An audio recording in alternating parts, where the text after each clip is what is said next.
The morning sun dragged itself over the horizon, pale and sluggish, as though even the heavens were reluctant to light what lay below. Dust hung low in the streets of the town, stirred by the boots of men heading to the saloon, by the wheels of wagons creaking under their burdens, by the careless steps of children darting about. It was a morning like any other, ordinary in its rhythm, cruel in its indifference. Into that dust stepped a girl. She couldn't have been more than 12 or 13. Her frame was thin, bones sharp under a dress that had been washed to the color of dishwater and patched so often it barely held together. But it was not the dress that made heads turn. It was her feet, bare. Her soles were raw, marked by blisters rubbed open and then scabbed over, only to be torn again by the gravel of the road. Every step should have hurt. Any grown man would have limped, cursed, sought shade. But the girl did not falter. She walked steady, as though pain had long since become her companion, one she no longer had the luxury to acknowledge. Still, the townsfolk saw, and they laughed. A group of children spotted her first. One boy, no older than she, pointed and hollered, "Look there! A ragged stray, no shoes on her feet!" His friends joined in, their laughter bright and merciless. They danced behind her, stomping their boots hard in the dirt as though to mock the luxury of leather she lacked. The girl's chin lifted, her eyes fixed forward. Pride was the only shield she had left, and she would not let it slip. Not for them. But pride was no armor against the whispers of women gathered near the well. "Shameful," one murmured, adjusting the brim of her bonnet. "Parents must have been no better than beggars." Another sniffed, lips curling in disdain. "She'll bring trouble, mark my words. Strays always do." The men were worse, leaning against posts, chewing tobacco, their eyes hard with scorn. One spat into the dust near her path. "No shoes, no worth. World's got enough mouths to feed without taking in another useless one." The girl heard it all. She always did. She carried the weight of their voices the way she carried the stones that bit into her feet, with quiet endurance, never letting them see her stumble. Her hair, uncombed and tangled, fell like a curtain around her face. Behind it, her eyes burned, not with tears, but with a silent fire that refused to go out. She would not cry here, not in front of them. To cry was to give them victory, and she had lost too much already. Still, the cruelty pressed close, suffocating as the dust in the air. Children jeered, women whispered, men sneered, and all the while she kept walking, barefoot on a road that had no kindness to spare. Innocence walked that morning through a gauntlet of cruelty, and though her feet bled, though her pride was her only shield, the girl moved on, as though daring the world to break what little was left of her. The steady clop of hooves announced his arrival long before his shadow stretched across the main street. The rancher rode into town with the same quiet presence that always preceded him. Broad shoulders straight in the saddle, weathered hat pulled low, eyes sharp beneath the brim. He came for supplies, nothing more.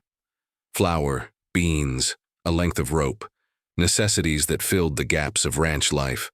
He was a man of few words, fewer attachments, and no patience for town gossip. But that morning something halted him before he even tied off his horse. It wasn't the merchants shouting their wares, nor the clatter of wagon wheels, nor even the laughter spilling out of the saloon. It was sharper, meaner, laughter with teeth. His gaze cut toward the sound. There she was, a girl, small and ragged, moving steady through the dirt street. No shoes on her feet, just blistered skin pressed raw against gravel and dust. Her steps didn't falter, but the jeers followed close. Children mimicked her bear stride, stomping hard in their boots. Women bent heads together, whispering sharp as knives. Men leaned on posts, smirking at her shame as though it were entertainment. The rancher's eyes narrowed. He didn't move yet. He sat tall in the saddle, silent as stone, but every muscle coiled tight. His jaw set beneath his beard, and a heaviness stirred in his chest, because he knew. He knew too well what it was to be the target of whispered words and cruel laughter. Years ago, when grief hollowed him out, when tragedy had left him stumbling through his own days, folks hadn't offered kindness. They'd mocked his silence, gossiped about his loss, called him cold, hard, unfit for company. They hadn't seen the man, only the shadow of his pain. Now he watched as this child bore the same cruelty. A barefoot girl, no kin at her side, no hand to shield her, carrying her shame like a sack of stones while the town spat on her pride. His fingers brushed the reins, tight enough to whiten his knuckles. Part of him, the part hardened by years of solitude, told him to keep riding. It wasn't his fight. He had his land, his work, his silence. The town could chew up its own. He'd survived long enough by staying clear of their petty wars. But another part, deeper, more dangerous, whispered against his resolve. That part remembered the sting of mockery, remembered how every cruel laugh echoed louder than a gunshot, remembered the way loneliness dug deeper when no one stood beside you. The rancher shifted in his saddle. His eyes, steel gray and sharp, stayed fixed on the girl. She didn't look up, didn't flinch at the laughter, though he saw the truth in the stiff set of her shoulders, in the defiant tilt of her chin. She was breaking inside, and no one saw it, or no one cared. The town roared on in its cruelty, blind to the figure on horseback watching from the edge.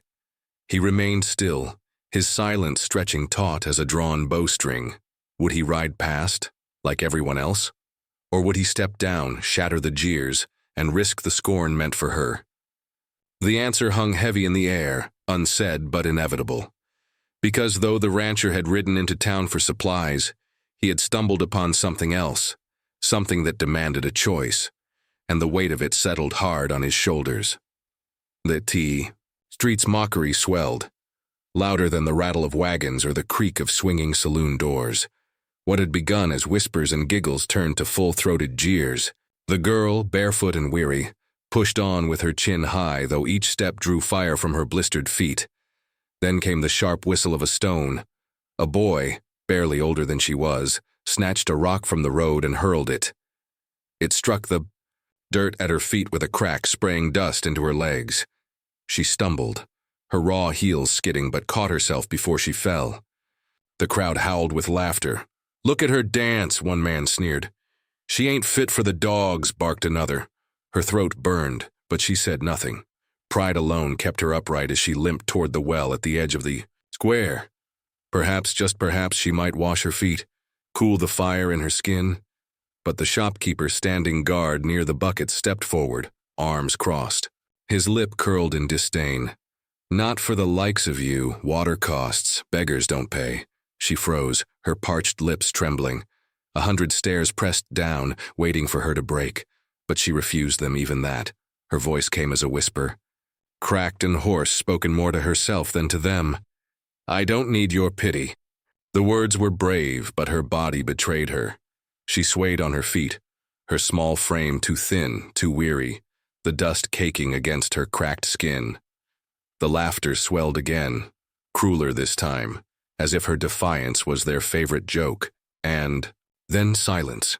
It didn't happen all at once. It began at the far edge of the square where a figure swung down from his horse. Boots hit dirt with a heavy thud. Spurs rattled faintly as he straightened, broad shoulders cutting a dark silhouette against the pale sky. The rancher's silence was heavier than any shout. The sound of his boots carried steady through the street, each step deliberate, the measured rhythm of a man who didn't need to raise his voice to command attention. Conversations faltered, snickers died. The stone-throwing boy shrank behind his mother's skirts, his courage gone. The rancher didn't look at the crowd. His eyes, sharp, cold steel beneath the brim of his hat, were fixed on the barefoot girl.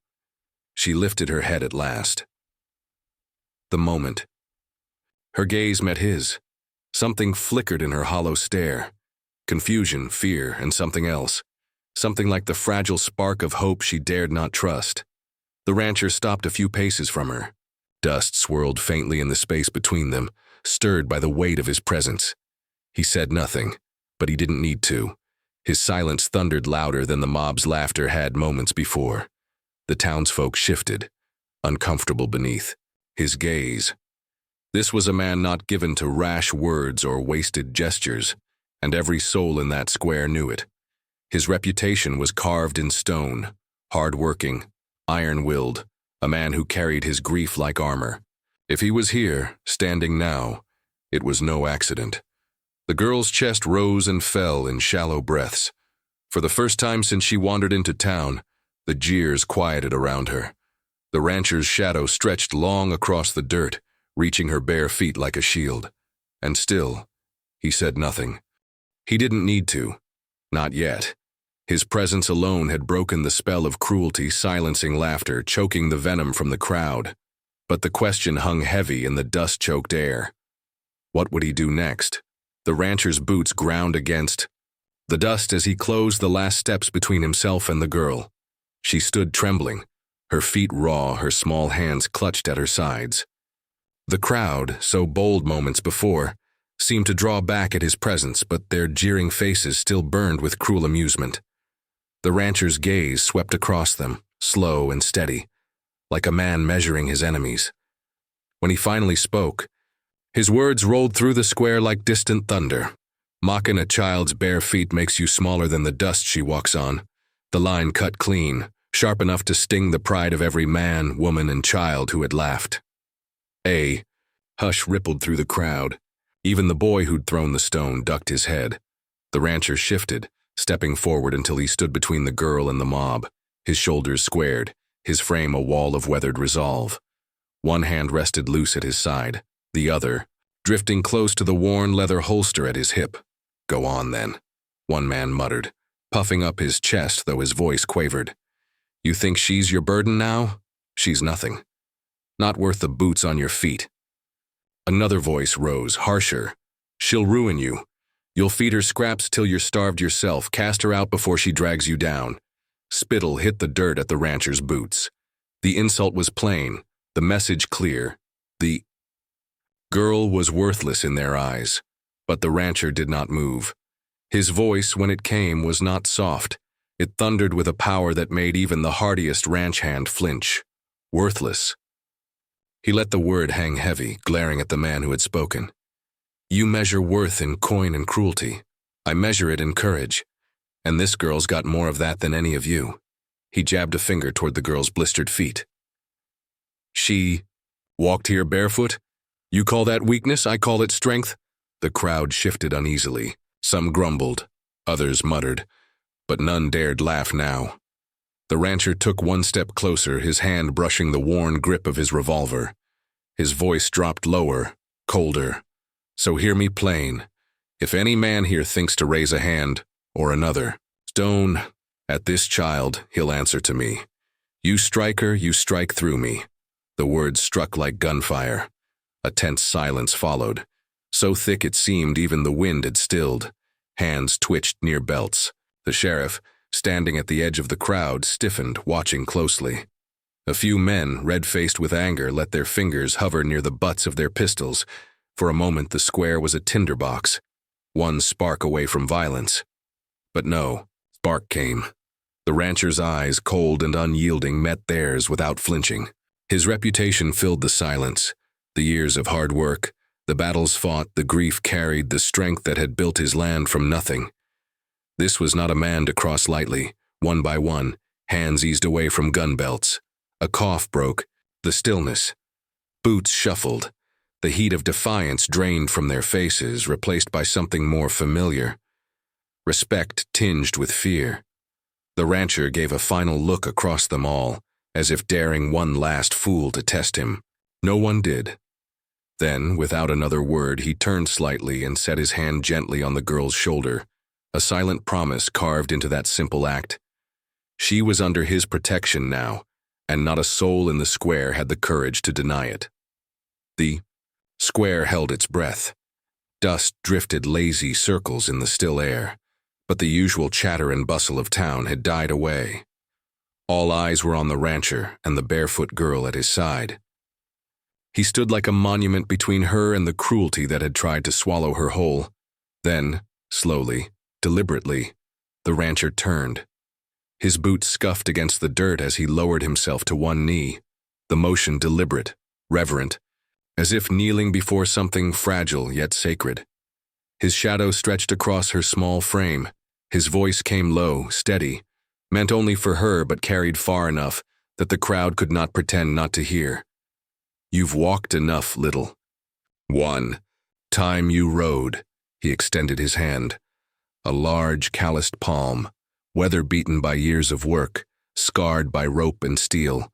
It was a hand that had built fences, broken horses, fought storms, and buried grief. A hand that could crush or protect. The girl stared at it as though it were something she had never seen before. Her lips parted, trembling, but no words came. For years, every outstretched hand had brought only strikes or scorn. Trust was a language long forgotten. She looked at the crowd, faces still twisted with judgment though none dared speak, then back at him. His eyes held no cruelty, no mockery, only a promise carved deep as stone. Her tiny, dirt-smudged hand quivered, then inched forward. Slowly, hesitantly, she laid it in his.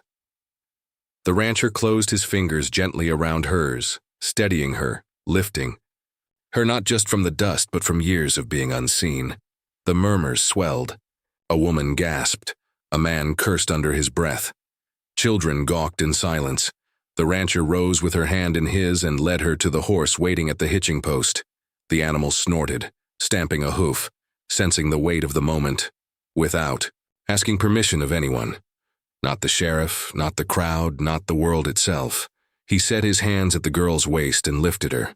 She gave a startled gasp, clutching his sleeve, but he was steady, sure. He placed her on the saddle before him, her bare feet dangling against the stirrups, her fragile frame swallowed in the leather seat. Then he swung up behind her in one smooth motion, his presence a fortress at her back. One arm settled lightly around her, not trapping, not caging, but guarding.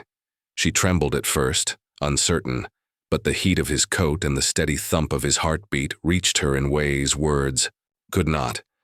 For the first time in years she felt safety, real safety.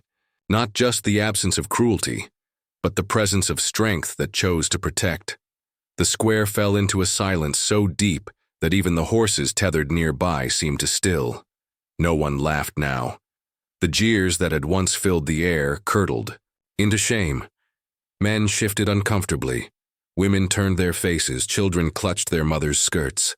The rancher's gaze swept over them one last time, daring any tongue to wag, any hand to rise. None did. With a click of his tongue and a gentle tug of the reins, the horse began to move, hooves striking the earth in a slow, steady rhythm. Dust rose behind them, swallowing the crowd. The girl pressed back against him, wide eyes fixed on the road ahead. And though fear still lingered in her bones, it was tempered now by something new, something she had thought forever lost. Hope. The rancher's horse carried them beyond the jeering streets, out past the clapboard shops and saloons, and toward the open stretch of land where his home stood. The girl clung to the saddle horn at first, her shoulders tight, as if expecting the world to laugh again. But with every hoofbeat that carried them farther away, the sound of shame and cruelty faded into the wind. By the time the ranch came into view, a sturdy house of weathered wood, smoke curling from its chimney, the girl's trembling had quieted. She glanced back once at the empty horizon, then pressed her lips together, unsure if she could believe what was happening. The horse slowed in the yard. The rancher swung down easily, then lifted her with the same steady hands that had first pulled her from the dust. For a heartbeat she froze, unsure where to stand, unsure if she belonged on this land at all. But his nod told her she did. Inside, warmth wrapped around her like a blanket. The fire crackled, and the smell of stew lingered, faintly in the air. The rancher fetched a basin of warm water and set it on the floor by the hearth. Without a word, he motioned for her to sit. Awkwardly, she lowered herself onto the wooden chair. Her bare, blistered feet dangled above the floorboards, caked with dust and marred by cuts. She flinched when he knelt before her, but he said nothing, only dipped a cloth into the water and began gently washing away the dirt. The sting of warmth on raw skin brought tears to her eyes. When he was done, he dried her feet and set before her a pair of small boots, well-worn but strong. She stared at them as if they were made of gold. "Go on," he said quietly. She slid her feet inside. They fit loosely, but the leather wrapped her toes in safety she had never known. Her shoulders shook, and she covered her face with her hands. For a long time, neither spoke. The only sound was the crackle of fire and the faint wind rattling the shutters. Then, in a voice small as a whisper, she asked, "Why did you help me?" The rancher leaned back on his heels, eyes steady as the plains. "Because no child deserves to walk alone in the dust." Her breath caught, and something inside her, something the town had nearly crushed, stirred to life. For the first time, in years, she felt seen. Not as a beggar, not as a burden, but as a child who mattered. He rose, placed a bowl of stew in her hands, and sat nearby while she ate. Each bite seemed to chase the shadows further away. By nightfall, as she lay wrapped in blankets on a real bed, the rancher's words lingered. She was no longer the girl mocked for her bare feet. She was no longer a nameless shadow wandering the dust. She was under his roof, his care, under his protection. And as the fire burned low, the story closed not with laughter, but with promise. They laughed at the girl with no shoes, but the rancher gave her more than boots. He gave her dignity, a home, and a name worth carrying.